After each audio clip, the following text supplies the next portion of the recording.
यह कहानी एक 8 साल के बच्चे की जो स्कूल में आग दुर्घटना का शिकार हो गया था। यह हादसा इतना भयानक था कि डॉक्टरों ने भी अपने हाथ खड़े कर दिए थे। सभी को यह लग रहा था कि यह बच्चा अब इस दुनिया में ज़्यादा दिन का मेहमान नहीं है। उसके जीवित रहने की उम्मीद ना के बराबर थी। डॉक्टरों ने उस बच्चे की मां को बताया कि बच्चे को बचाया नहीं जा सकता। हादसा इतना भयानक था कि शरीर का निचला हिस्सा पूरी तरह से क्षतिग्रस्त हो गया था। इसके दोनों पैरों की खाल जल गई है। यदि यह बच्चा जीवित रहा तो पूरी ज़िंदगी अपने पैरों पर खड़ा नहीं हो सकेगा। डॉक्टरों ने उसकी मां को बच्चे के पैर काटने की सलाह दी। जब यह बात बच्चे को पता चली तो उसने अपने पैर कटवाने से मना कर दिया। बच्चे ने निश्चय किया कि उसको मरना नहीं है और ना ही अपंग बनना है। उस बच्चे की इच्छा शक्ति इतनी मजबूत थी कि रिकवर होने में उसे ज़्यादा समय नहीं लगा। डॉक्टरों को भी बहुत आश्चर्य हुआ कि लड़के ने मौत पर विजय प्राप्त कर ली, लेकिन बच्चे की कमर के नीचे का हिस्सा अपनी क्षमता खो चुका था। उसके पैर बेजान हो गए थे।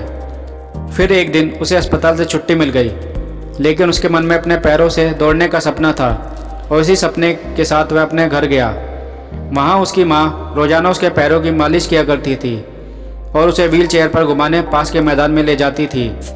एक दिन जब उसकी माँ उसे व्हील चेयर पर बैठाकर कहीं चली गई तो उसने स्वयं को उस चेयर पर से गिरा लिया और अपने आप को घसीटना शुरू कर दिया। वह रोज़ाना ऐसा ही करता रहा और धीरे धीरे उसके पैरों में कुछ जान आने लगी। अब वह मैदान की बाड़ को पकड़कर खड़े होने का प्रयास करने लगा। उसकी इच्छा शक्ति के आगे उसके पैर भी हार मान गए और वह बाड़े को पकड़कर धीरे धीरे चलने लगा।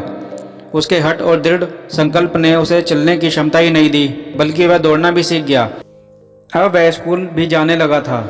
उसे दौड़ने में मज़ा आता था। जब वह कॉलेज पहुंचा तो उसने ट्रैक टीम बनाई। फरवरी 1934 में न्यूयॉर्क शहर के प्रसिद्ध मेडिसन स्क्वायर गार्डन में वह बच्चा जिसकी किसी को जिंदा रहने की उम्मीद नहीं थी, वह न केवल अपने पैरों पर खड़ा हुआ बल्कि दौड़ने में भी सक्षम हुआ। अपने दृढ़ संकल्प से यह व्यक्ति उस समय तक का दुनिया का सबसे तेज धावक बन गया था। उस व्यक्ति को हम डॉक्टर ग्लेन कनिंघम के नाम से जानते हैं। उन्होंने सबसे कम समय में 1 मील की दूरी तय कर विश्व रिकॉर्ड बनाया और 1936 में बर्लिन ओलंपिक में 1500 मीटर की रेस में सिल्वर जीता। डॉक्टर ग्लेन कनिंघम से हमें यह सीखना चाहिए कि जीवन में सकारात्मक सोच और दृढ़ संकल्प से हम कोई भी बाधा पार कर सकते हैं। और यह कहानी आपको कैसी लगी हमें कमेंट करके बताइए और कृपया लाइक कीजिए, शेयर कीजिए, सब्सक्राइब कीजिए। धन्यवाद।